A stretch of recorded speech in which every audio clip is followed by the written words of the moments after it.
Bonjour, long time no see. As the title would suggest, I don't know if you might notice something a bit different, but so this is basically just like a video explaining everything that's been going on with the hair situation until now, and just to bring you guys up to speed on what's happened so far and how I've gotten to this place. And, a couple of things that I discovered and picked up along the way. And probably what might be happening in the future about it, although, I'm not 100% sure about that, but if and when it does, I'll probably let y'all know. Okay, so first of all, let me just give you like a brief tour of my hair so you'll know kind of where I am right now. So this is what my hair looks like. Honestly, I've seen people who look like it looks way worse. But if you notice, like say for example, this part, like it's a lot more thicker, and like this part is like,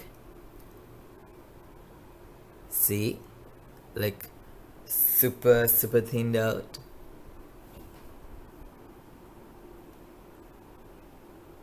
So yeah, like it's only affecting like that area. Um, and yeah, that's where I am right now. Okay, so long story short, how did we like come to this point? Um, we need to kind of backtrack 100 million years ago to when I was in school. So I was at government school initially. I was at government school for the most part of my life. And when I was in school, um, we had uniforms, and the school regulation was that our hair needs to be like this teeny tiny, like half a centimeter kind of short, always, like no questions asked. So for the most part, I always had like really short hair just because I had to go to school. Um, and it like it never grew beyond that, maybe a bit during the holidays, but like that's pretty much like all I ever had for the most part while I was at school. Don't mind if like you notice my hair like slowly disappear during the process of this video because I'm planning on shaving my head today. So yeah, fair warning. And then what happened is that I switched to an international school for my A levels. And different international schools have different policies when it comes to hair for guys, which I found sexist. But anyways, but the school that I was a bit like meh about hair. So that was like the first time I ever actually like was able to like properly grow my hair out, and that's also the first time I really knew what my hair was like, because before that it has always been like this teeny tiny. And when I was like before I started school, when I was like 3, 4, 5, um, my hair was obviously longer because my mother wasn't exactly like you need to look like you're in the military. But from I can't remember anything, but from the pictures I've seen when I was like really young, my hair was very straight, like Chinese hair kind of straight. And then for the most part that I was for the entire time that I was at school, it was like this tiny, so I didn't know what it actually looked like if I had grown it out. And when I got to international school and I was able to grow it out, it was only when I realized that my hair isn't really straight anymore. And apparently that happens. Like a lot of people, once they hit puberty, the shape of the follicle changes or something, and the way your hair grows changes. So like my hair was dead straight when I was younger, and then it started to become this like curly slash wavy kind of thing. Yeah, and that's the first time I ever knew that. Because I had never had the opportunity to grow out my hair before, and I loved it, by the way. I loved how I felt like I loved how it looked. I loved everything about having long hair. But that was really the first time I ever experienced having long hair. Then, when I was around 17, um, so I started to notice like excessive hair fall. So, like, remember, this is like I had just done international school. I'd just grown my hair out. It had barely been a year that I've had like really long hair. Not really long hair, but like long hair. And now I started to notice that whenever I take a shower, there's these huge clumps of hair that just used to be coming out. And it was confusing because I had never had hair this long before. So in my head, I'm like, because in general, on average, you're supposed to lose around 100 hairs a day. Before this, I had only had really short hair. So I've never really noticed hair fall because the hair has been so short that it's just you don't even notice it. But now that my hair is longer, in my head I was like, okay, hair fall is supposed to happen. Maybe I'm just noticing it a lot more now because my hair is really long. And initially I didn't think much about it. I just knew that I just noticed that there was a lot of excessive hair fall. Anyways, at this point in time, even though I was having excessive hair fall, it was still hair fall in the sense like there was a lot of hair falling when I was having a shower specifically, or if I just like did this and like hair would just fall all over the floor and stuff. I remember once we were in England, and like we were staying at like one of my mom's friends' places, and we were sharing the same bathroom, which we don't normally do here. And then my mother got freaked out because there was like hair all over the bathroom floor, and we had like similar length hair at that time. She thought it was hers. So yeah, so there's a lot of hair loss, hair fall, but I didn't notice any hair loss at this point. So at this point, it was just like a lot of excessive hair fall, meaning that there's a lot of hair falling, but I wasn't noticing like areas where it wasn't growing back. And then eventually, when I was close to turning 18, that's when I noticed that in certain parts, the hair was growing back thinner than it used to grow before. And it was predominantly like here, like the temples, like that bit. Because before, when I was like 14, 15, 16, I had my hairline was like super low, and I had like, in the sense, it wasn't really like thick hair, but it was like baby hair that was just all over here. And now that baby hair was falling off, as in it was not growing back from after falling off. So, but then again, I was at the same time like, it's baby hair, so maybe it's supposed to be gone when you're not a baby anymore. But yeah, but for a really long time, there was this period of like freaking out every time I noticed something like, oh my god, hair's falling, it's not growing back. And then like a denial process where I'm like, no, it's just baby hair. It's just, hair fall, not hair loss. So it's just like this. So it's just, there's always some sort of denial process that went on. So eventually it came to a point where I realized, okay, this is actually happening. There's something going on. This isn't like just baby hair falling off or whatever. There's definitely something wrong because there's definitely hair that is falling out and not growing back. So I need to do something about it. I need to go see someone. I need to do something about it. If not, it's gonna get worse, and I'm gonna end up looking like Voldemort by tomorrow. So I decided to eventually, after years, go see a dermatologist about this. I'm not going to mention names, but let's just say it didn't really work out as planned. Okay, so basically, I went to see this dermatologist who, I mean, he seemed to have a really good reputation. A lot of people go to him, and so I assumed if a lot of people go to him, it's probably really good.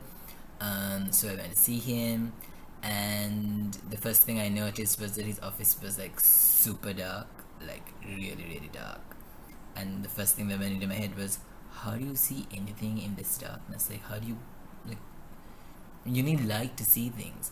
Anyways, and there was this like one like lamp like thing next to his desk, which was very like the whole thing felt very creepy. Like the office felt really creepy.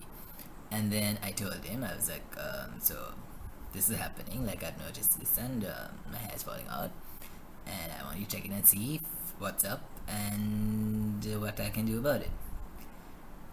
He didn't examine my hair at all. Like he didn't look at it.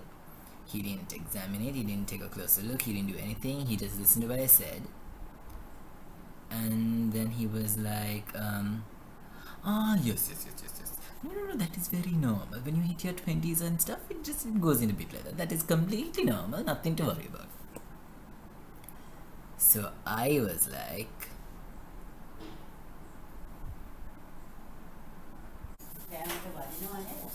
oh.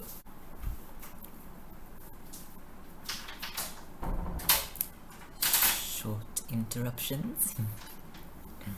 Anyways, so yeah, he listened to what I had to say. He didn't ask me any questions about my habits or anything that has happened, or like what, like he didn't ask anything. He didn't look at my hair. I don't know if he even saw me because it was so dark. And then he just dismissed it, and he was like, no, that's completely normal. This happens when you hit your 20s, and it's completely normal. There's nothing to worry about. And I, like an idiot, took his advice. So I was like, okay, that like because what he said reassured me. So I was like, okay, I'm just freaking out. I'm just panicking here. This guy is a professional. He knows what he's doing. And I distinctly remember looking at his own hair just to see if he was full of shit or not. And he had like this head full of like hair, and he was like old. So in my head, I was like, he probably knows what he's talking about, and there's nothing to worry about. There's no need to worry. And so I left his place and didn't do anything about it. But clearly the problem didn't solve itself, and it kept progressing and getting worse and worse, even though he said that it wouldn't. So guess what? I tried to shave my hair with my clipper, clipper buzzer thing that I normally use, and for some reason it didn't work. Like, I don't know if you can see, but like, so I shaved like that around the ear, but like only this front bit really got like buzzed properly, and the part behind it just like, I don't know, it didn't cut properly. It looks like some rat ate it, like my hair, which is weird. The joy now to find either another trimmer or to use the electric one that's like plugged in. I haven't used it in 100 years, so I don't know if that will work either. Anyways, moving on with the story. So basically, yeah, I went to see this doctor, and he said there's nothing to worry about, but it kept getting worse anyways. And then it came to a point where it started to get visible. So until this point, it was only just like those two little peaks sort of thing at like the temples, and besides me knowing, because obviously I see myself all the time, nobody else knew or could like just look at me and tell that I was experiencing hair loss. It wasn't visible. It was very like unless I told you, you won't know, and even if I told you, you won't really like, it wouldn't look like hair loss. It'll just look like normal. But then it came to a point where it started to get visible, where like I started to notice that like my forehead was just like widening, and the density of hair in this area was starting to get much thinner than the density here, like on the sides. And yeah, so now we came to a point where it started to get a bit visible, but once again it wasn't so bad to the point that it was noticeable to other people, but I could tell because I knew how much density I had before, and it was definitely not the same anymore. And also, when your hair is thinner, the shorter your hair is, the less it shows. So over time, my hair, which I used to have really long before, started to get like shorter and shorter and shorter and shorter, because the shorter I kept it, the less visible the hair loss was. So then what happened was that I started to go, it basically got worse from that point. So it got more and more visible and more and more noticeable. And so then I started getting more and more obsessed with wearing my hair in a very, very strict positioned kind of way. Like the hair, I would like place like every individual like hair like in a perfect sort of like position so that it looks the least visible, and I would like gel it or spray it or put all sorts of stuff on it to make sure it stays in place. And when I did it, it didn't look visible, but obviously if it moved just a little bit it would be. So I developed this like huge anxiety surrounding my hair and this like fear of my hair moving, to the point that literally like, so this period was like sort of just before I started uni and at the start of uni. And so I would like sometimes I would like map my routes in a way that I wouldn't have to walk past a fan, because if I walk past a fan, the wind comes, then this would go like that, and then I had to be like, and like the fear of that, just like I just got terrified of fans, of wind, of being outside because the wind will come and then hair disaster and like so many things. It got really like frustrating because like your brain is constantly just tick-tocking because it's like thinking, what happens if like the wind comes or this or that, blah blah blah, blah. And like I remember even in like class and stuff, sometimes I would purposely sit in places, like I would purposely not sit directly under light, because when light, so if your eye is thin, when light's trying straight through, it looks thinner, but if the light is like off to the side, this side or that side, then it casts a shadow so it doesn't look as thin. So I would like purposely look for seats that are not directly under a light, purely because like my entire behavior changed purely to do with this fear of other people noticing and fear of the hair moving and just like this huge bubble of anxiety just to do with my hair. So then basically, around a couple of years later, well, not a couple of years later, but basically while I was at uni, I decided enough is enough, because it had come to a point where like it had gotten pretty bad. So that summer break, when I came back to Sri Lanka, I decided to go see another dermatologist. But she was like way better than the one that I went to see before. And she basically will follow what I'm guessing is some sort of standard procedure. So whenever you go to see a dermatologist, the first thing they're going to try to do is to rule out every other cause possible, because hair loss is not just from like a genetic predisposition to androgenic alopecia. You can lose hair, you can like experience hair loss for like a whole multitude of other reasons. So you need to make sure that those things are ruled out first, because those are actually a lot more serious. So you could be losing hair for like a thyroid problem or a hormonal problem, or some sort of like autoimmune condition. So you need to make sure that it's not one of those first, because if there's the treatment for that is totally different. So I went through the process and she ruled it all out, and basically it comes down to the fact that I have androgenic alopecia.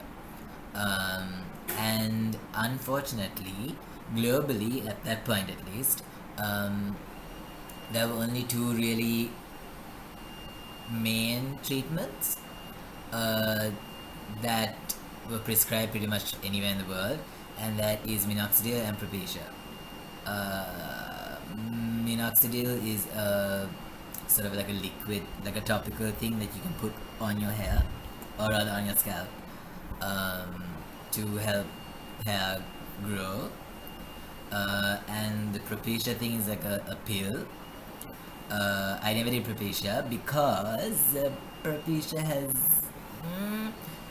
not the greatest reputation. I mean, I guess it works, but it was never really created for the purpose of treating hair loss. It was created for something totally different, and then it happened to also help with hair loss, but it has rather interesting side effects.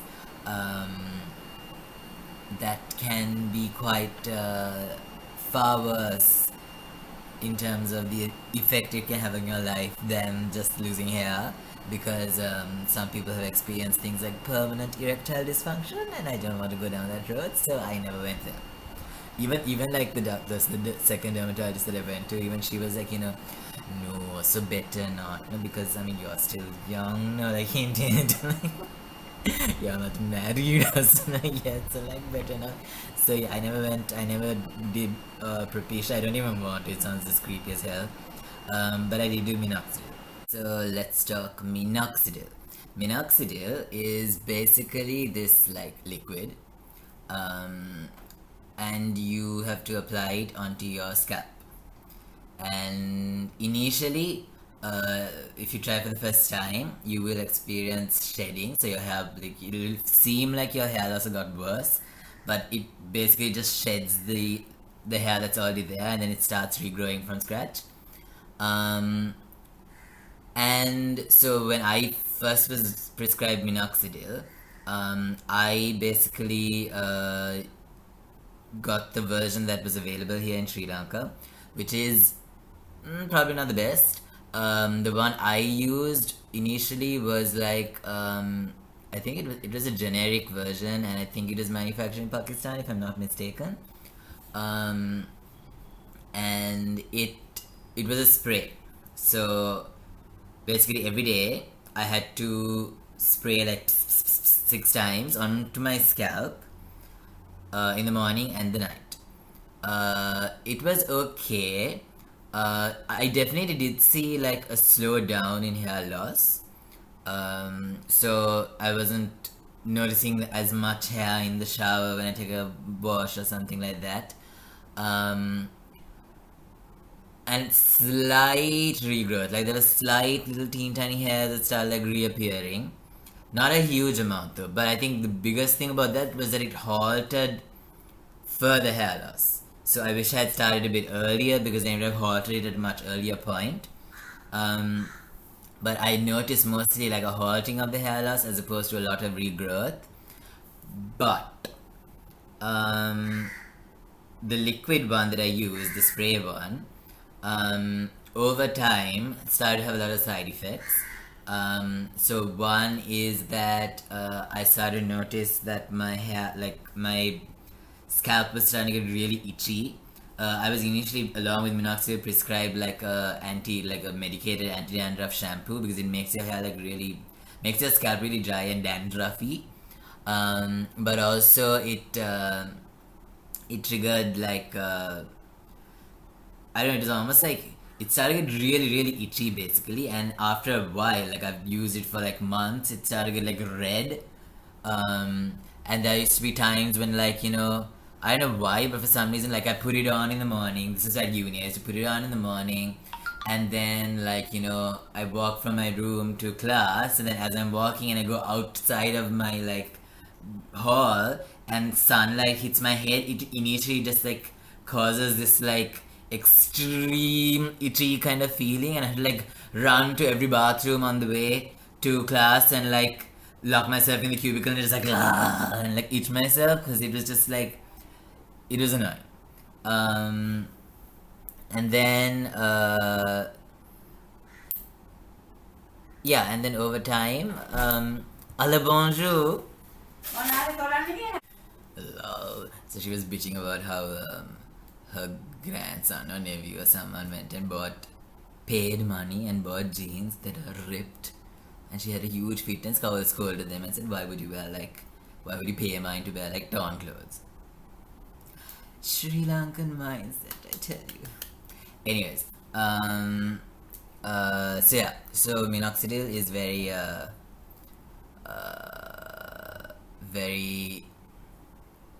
itchy, very annoying over time. It helps with hair loss, but the side effects are a bit grrr. And it's not just me. I've watched a couple of reviews of people who tried the liquid version, the spray version of minoxidil, who also said that they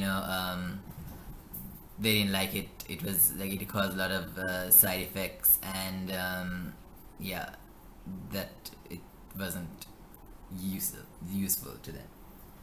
So then I also found out that there is a foam version of minoxidil. Now I haven't come across this in Sri Lanka, but I came across a foam version online in Malaysia and I tried it.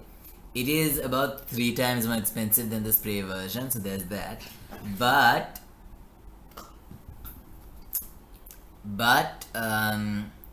it is a lot more, like the side effects are a lot less. So I tried it and I didn't have any of the itching problems I had with the spray. I didn't have any of the like redness and stuff like that. So it was very good in terms of side effects. And pretty much the same effectiveness in terms of like fighting hair loss, but it is expensive. So yeah. And besides that, and also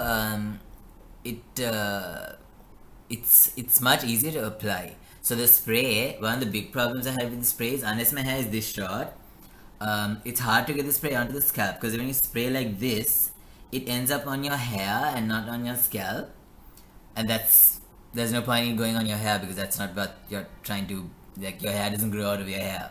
It needs to get to your scalp. So it's harder to get onto your scalp when it's the spray version. Whereas the foam, I found it a lot easier, especially if I had longer hair, to get it onto the scalp. It just like seeps in through the thing. It doesn't like, and it feels easier because it's like foamy to get to the scalp than the spray version. So that was another thing. It was much easier to use. Besides that, there wasn't much of a difference except for the side effects. And I used minoxidil for almost 2-ish years, I think. And it did help. But I think over time, I don't know if your body gets used to it or what, but the effectiveness of it kind of went down. And I started to notice hair loss and stuff again. And yeah, and then eventually I stopped using it altogether once I came back. Because I haven't really tried though, but I haven't really seen the foam version in Sri Lanka anyways. So yeah, and plus I'm broke, so I can't really afford to be buying minoxidil foams to keep my hair on my head. Anyways, so yeah, so now I'm at this situation where it's gotten bad, and I need to do something other than just minoxidil about it. And so what next is this thing called PRP. Hopefully, eventually, I will get there. PRP stands for platelet-rich plasma, and it's a pretty new thing. But because it's a pretty new thing, it is also pretty expensive right now. And it's also quite a long drawn out process. It's not like a one-off like kind of thing. So basically, what they do is they draw your blood, they draw your blood, and then they separate the platelets, and platelets have like regrowth type of properties, and then they make this solution and they re-inject it back into the parts of the scalp where your hair is falling off to generate regrowth. And just go like Google it and like check on YouTube and stuff. There are a lot of people that have done it, and the results seem pretty good, like way better than minoxidil or anything like that. And I'm not too creeped out by it because it's your own blood, so it's not something like, it's not like I'm injecting some sort of chemical into my head or something. So I'm not freaked out about it in that sense. The only problem is it's a bit expensive. So I went to see a dermatologist about this, and when I kind of add it all up together, I would say have at least 2 lakhs in the bank ready to be used if you are planning on going into it, because it costs around that much depending on where you go and how many treatments and whatever that they expect you to do. But yeah, that is the next thing that I'm hoping to do. Yeah. Can I disturb you? That is the next step. So yeah, PRP is the next step. Hopefully that will happen soon. When it does, I will bring you guys along, give you an update on the whole situation. But that is basically the story of how I lost my hair and how I'm planning on getting it back.